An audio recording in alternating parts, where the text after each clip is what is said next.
Assalomu alaykum azizlarim. Sizlar bilan birgalikda oilangiz eksperti, supplementolog, nutritsiolog, diyetolog, psixolog, bolalar va ayollar massajisti, Sohbat Olmaso'na Salomatlik akademiyasining rahbari, men Sohbat Olmaso'naman.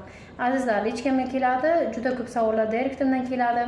Qanaqadir mahsulotni oldim, parazit gijjalardan tushirishga, ozish uchun oldim, reklamasi zo'r ekan, reklamaga ishondim, menga yaxshi ta'sir qilmadi yoki o'sha payt yaxshi natija oldim, keyin vaqtincha bo'lib qoldi yoki boshqa kasalliklarni orttirishni boshladim, sog'lig'imda muammolar kelib chiqishni boshladi, nutritsiyentlar, vitaminlar tanqisligi kelyapti, nima qilishni bilmayapman degan savolga umumiy qilib javob bermoqchiman.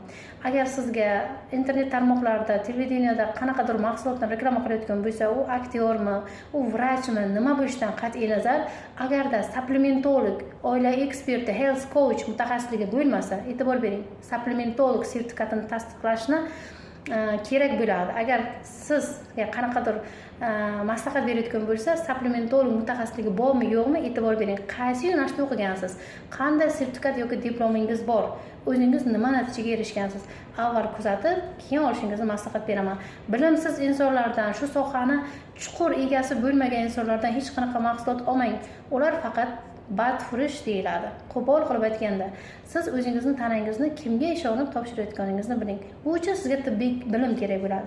Siz zararlansizmi, qanaqadir ziyon ko'rdingizmi, faqat o'zingiz